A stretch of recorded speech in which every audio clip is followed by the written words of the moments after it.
This is Casual Babble. Hello, you beautiful individual. Welcome back to the show. It's Casual Babble, and I'm your host, bcbabbles. Welcome back. This is going to be episode 49, the third episode on the week of the 21st. So welcome back if you've been enjoying this week so far. For a reminder of those of you who may have missed Tuesdays, and Thursdays episode, this week we launched our entrepreneurial spotlight, and this week's entrepreneur in the spotlight is Lisa Franz, a wellness and health and wellness coach that I interviewed a couple weeks back. We'll have her last two segments in this episode a little bit down the line.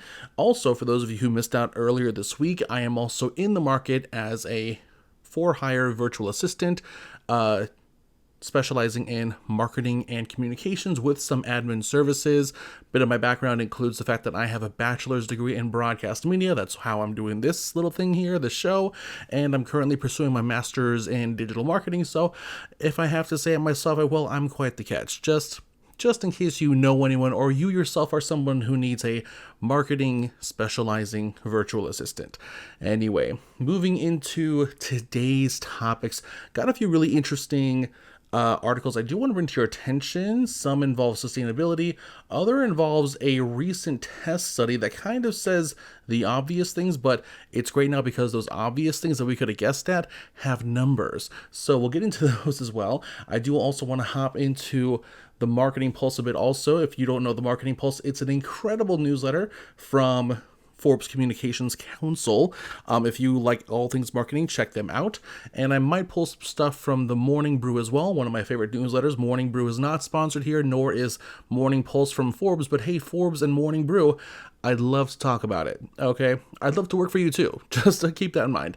Okay, so earlier this week we talked about the fact that we're probably not overindulging ourselves. Some of us, like myself, are spreading ourselves a bit too thin, taking on too many things on our very limited sized plate and trying to figure out how to optimize all the workload we now have, or figure out if any of our workload needs to be cut off for the sake of our mental health.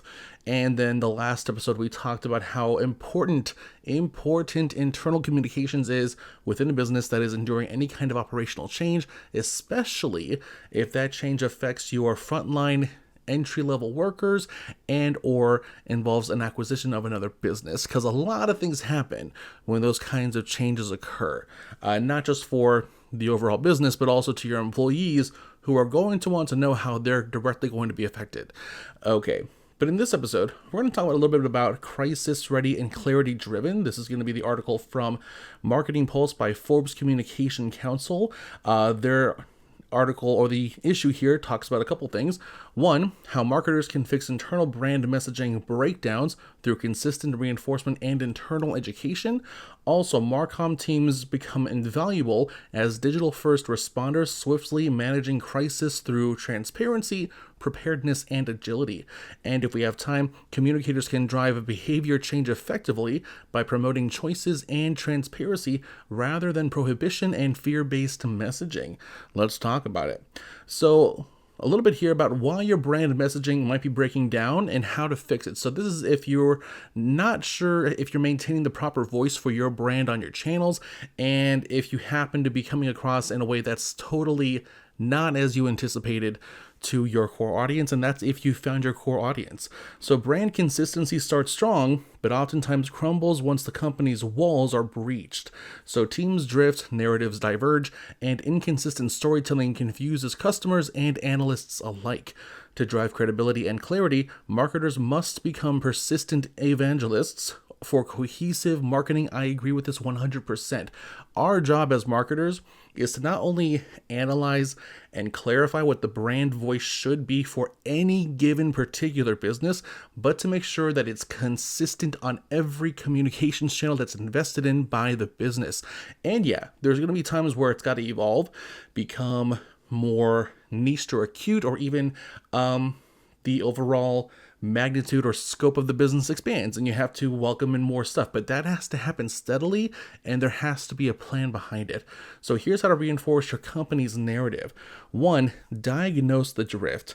Check for slide variations, confused teams, inconsistent analyst briefings, social media misalignments, and rogue storytelling. Use the hallway test by asking random employees to define your value proposition and see if they align. Great internal test there. Also, quantify the damage. Collaborate with leadership to measure the real cost. Lost credibility, lowered analyst trust, confused prospects, and slower GTM strategies. And also champion consistency internally. Clarify the why behind your message through internal blogs, newsletters, meetings, and sales-enabled programs. Leverage leadership forums to reinforce unified messaging. This is very important for me because one of the nonprofits that I work with right now, I'm a co-chair on their communications committee, and right now we're moving into kind of a 2.0 variation of their mission statement. They're expanding upon their mission, and we are really trying to bustle right now to make sure everyone from the newer supporters and members to those who are on the committee, to those who are chairs of committees, to those who are on the board, to really be on the same page as to what the new message is. It's very DEI driven. We're expanding from racial equity to full-on DEI facilitation, and there's a lot of bumps going on here and there as to what the messaging should be, making sure that we're all saying the same thing and we all align. Because again, we don't want rogue storytelling. We don't want social media misalignment. We don't want any one part of our organization to be saying something different from somebody else, especially if one or both of those things is not true to what the actual mission is. So yeah, and the fourth element here is keep it alive. Messaging should evolve based on feedback from sales, customers, and analysts. Welcome input and refine your narrative to stay precise and relevant.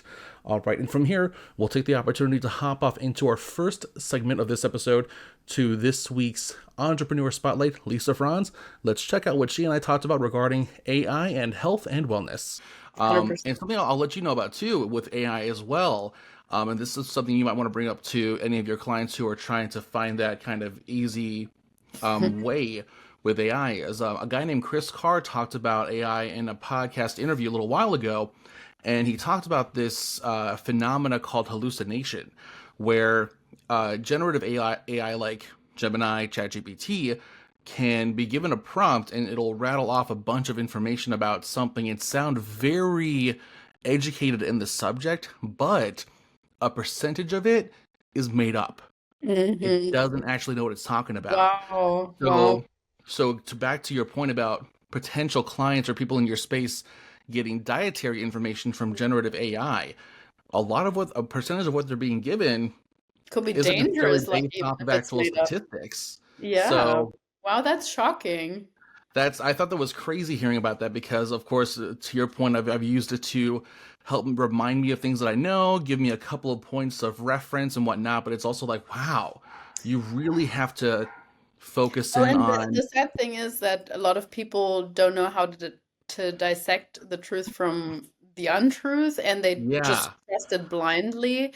Mm-hmm. And like, going back to my point of like education based, I truly want people to understand like what is a high protein food or how many calories roughly is in this and that, as opposed to just typing it in somewhere and then Right. getting the numbers spit out. Because then 10 years later, you might be stuck, you might be somewhere without your phone. Like I don't know what's happening in 10 years, but you might not have a phone, and then you're like, well, I don't know what to choose now. Like for me, it's more about gaining that knowledge, that security for yourself as well, so that no matter what situation you're in, you feel confident with your own choice. Mm-hmm. Absolutely. And then we're getting a little bit close to our time here, so I'm going to go and move on to my final question for you, Lisa. Through your journey thus far, and both as a business owner, and as a health and wellness and mindset thought leader, how thus far would you go about defining success in your Ooh, world? great question. Um, I was actually speaking to someone about this yesterday and just sharing that that's actually both of those aspects have really changed for me over time. So my Mm-hmm. first mentor he was amazing, but really, really numbers based and focused, and always saying like, next month you should aim to have this much more income, and then in 6 months' time another 3% on top, and like it was always up and up and up. And I Hmm. was truthfully very caught in that probably the first 2, 3 years as an entrepreneur or business owner as well. And that's how I would have defined my success at the time. And I was kind of stuck in that unless I'm falling into bed really exhausted at the end of the Hmm. day, having checked off all my to-dos, it wasn't a successful day. And Mm. unfortunately, at some point, I realized that that's A, not sustainable, and B, it's not like money is not everything. Numbers are not everything. Just because you have 5 new clients or more clients than the previous month, were you happier that month? Probably not necessarily. Like, Hmm. unless, there's got to be some give. And so over the last probably 3 years, I've really shifted that and almost forced myself to learn to also enjoy the times of doing nothing, which comes really hard to me. And like I'm naturally like the way that I was brought up, and like Yeah. I'm a doer person. But if you're that person, of course, yes, it allows you to be quite successful sometimes, but Hmm. you might also miss a large part of your life because you're always just thinking about tomorrow or worrying about Hmm. yesterday. And so yeah, leaning into that present moment, and just sometimes like a couple of weeks ago, I had an afternoon that was completely empty. And of course, I was tempted to be like, oh, I could work in advance and create more content for this, but this and that. And I literally had to force myself and I was like, I'm gonna try and see if I can take a nap. I'm not a napping person. I didn't fall asleep.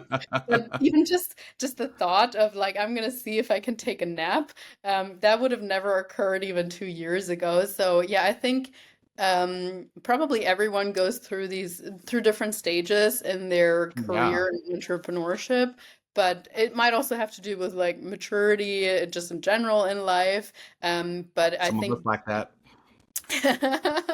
I do think you notice at some point that work is not everything. Like, I mean, I live on my own. I don't have any kids or family, and so you need to actually make time and invest in social connections as well. I think Hmm. that's something that I have learned, even though I'm more of an introverted person. I love being alone, but where am I at in 50 years? I don't want to be just sitting alone in my own in my own Sure. little. Yeah. So that takes some effort as well. And I think that's something I have also learned from my clients, like when I hear them, because it's always easier to spot something in other people, right? Like if they tell you about their stressful life and you're Hmm. like, oh, why are you binge eating? Oh, because I'm alone and blah, blah, blah, blah. And you're kind of like pity that person. Then you're like, oh, hang on. In some aspects, I'm not that different from you. I also work Hmm. 14-hour days. Yeah. So why can't I preach to you if I'm not implementing on my own? So yeah, I would say my success definitely has shifted, and nowadays I would define it more as in like being content with the present moment and with like doing exactly like enjoying almost every moment of your day. Yes, granted, there Mm. are going to be times where you need to write invoices or perhaps use an Excel spreadsheet if you really have to. But aside from that, for me, success is just if you can, enjoy really a large part of your day and be happy with the small things, like get excited about a good cup of coffee in the morning or the fact that you can go for a walk in the sunshine and let that be the highlight of your day. That's such an awesome answer. I've previously found I was in a real rut in my undergrad where all I had to do, I realized I just kept letting myself sit in the same rigid little schedule. And when I finally diverted from it and did take a walk and did enjoy the sunshine, it in that moment made things 1,000 times better. That's It felt like so good to be divergent for a few minutes. It feels so It's good. so hard to do that though, to break out of that Hmm. cycle. You're like, oh, I should, and no, I could. But then once you're actually in it, or at the very latest afterwards, you feel good about having done it. Exactly. And it's always that transitional from beforehand to that successfulness. It's that in between that's always a pain in the butt. Totally, absolutely agree. Well, Lisa, thank you. And welcome back. Let's move on to our next segment here within the Marketing Pulse from Forbes Communications Council, correct? Yes, yes. And Why communicators should emphasize choice, not prohibition. Really important here. Public health communications often lead toward rigid prohibitions and fear-based narratives, but this approach rarely inspires lasting behavior change. Drawing key lessons from tobacco and nicotine advocacy, communicators across industries can craft effective messaging by prioritizing informed choices and transparency.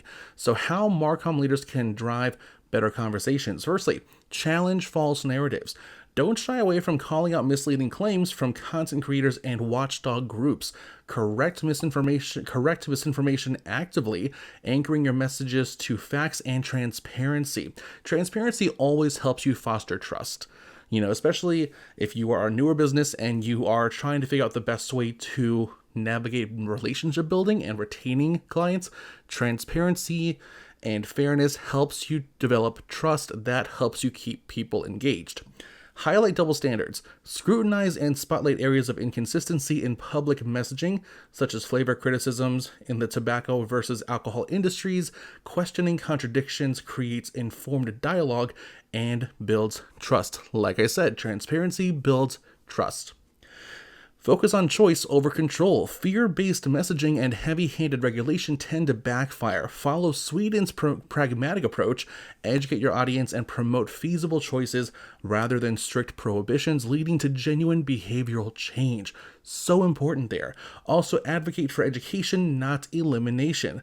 Rather than eliminating choices, leverage honest, practical education to empower people. Assume trust in your audience to make informed, better decisions, and when given transparent options. There's a link here to read these full articles, both on the communicators emphasizing choice, as well as the brand messaging breakdown and fixing it. But make sure that you're subscribed to the Marketing Pulse from Forbes Communications Council. Again, this is not sponsored, but Forbes, let's talk about it, okay? Because why not? Now, here's a really cool article I found. This is from entrepreneur.com, and I have to say, again, this will be the thing that's kind of like obvious. We could have guessed this, but the fact that this was done in a trial and has numbers behind it makes it even better. So here's the headline. Here's what happens when thousands of workers tried a 4-day work week in the biggest trial yet. You can guess what their responses were. And the subheadline here is, a new study shows that workers on a 4-day work week report being happier and more productive. Duh. I'm just going to say duh. We could have guessed that. But the fact that this was done in an actual trial and there are numbers, even better. And this is written by Sharon Shibu and edited by Melissa Malamut from, again, entrepreneur.com. Let's check it out. So the largest trial ever conducted for a 4-day work week found that schedule had a positive and noticeable impact on employee well-being. The global study was published on Monday in the journal Nature Human Behavior and led by Boston College researchers Wen Fan and Juliet Shore. The researchers found that 4-day work weeks, where employees worked 32 hours a week instead of the traditional 40 hours with no reduction in pay, markedly improved employee health. Workers reported feeling happier, healthier, and higher performing. That is the big part there. So, for example, nearly 70% of employees reported less burnout, over 40% said their mental health improved, and 38% experienced better sleep. This is really, really good, because I think for a long time now, we've been discussing, at least people in my circles have been discussing, why don't we do like Europe does? 4-day work weeks. People over there seem so much happier generally. Why can't we do that? Just shift the hourly pay to match the 32 hours as opposed to 40. Make sure everyone has the same income, and they're good. It also gives you an extra day to chill, focus on things you like to do. So for me, if I was working a 4-day work week, I might have a 1-day a week show as opposed to 3. Because I'm working 4 days a week. Those 4 days alone are ensuring my income, and then I got a free day of the week. So why not do a podcast or go hang out, go shop, go be productive for me and no one else, because that's what I should be doing anyway, right? That's the whole point. So more on the numbers here. So the researchers followed 2,896 employees on a 4-day work week for 6 months, spanning 141 companies in the US, UK, Canada, Australia, Ireland, and New Zealand. I'm not sure what that was. A control group of 300 employees on a standard 5-day work week was used to compare. So here's what they found. Firstly, Wen Fan, an associate professor of sociology at Boston College, was initially worried that worker well-being would worsen because employees would feel pressure to be more productive on a schedule with a reduced number of days. But the findings showed that worker stress levels fell. After 6 months, employees working 4 days a week instead of 5 reported an improved ability to complete their work and decreased fatigue. The control group, meanwhile, did not report any significant changes. So I think this goes to show you that we should have been on a 4-day work week schedule for years now. Like, why aren't we doing that yet? So this says here over 245 global businesses and nonprofit organizations have trialed a 4-day work week over the past 3 years, reaching 8,700 employees around the world.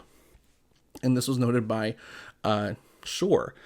And the one major company that utilizes a 4-day work week is crowdfunding platform Kickstarter, which started its shortened work week as a pilot program in 2021.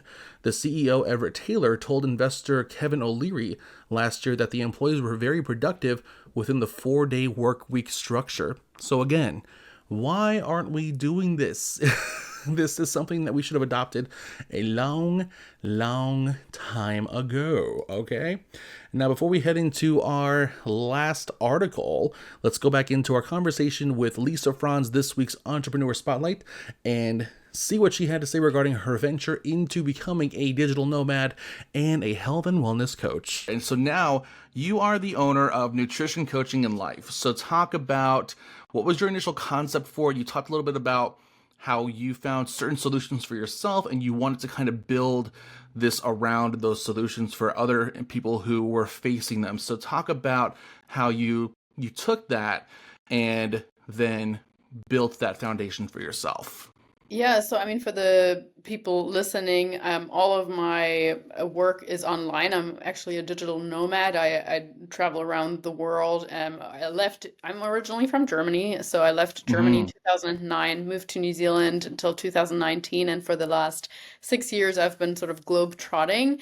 And that was a big incentive for me to be able to work location free. Like at first, when I said, I mean, yes, I have a passion for anatomy, for the gym, for nutrition, that it was 100% true. But at the same time, I was like, I need to make this work to be from anywhere in the world, regardless of time zone. So yeah, I have calls and I have record podcasts, etc., where I set a specific time. But generally speaking, I don't always on Mondays want to have a meeting at 9 a.m.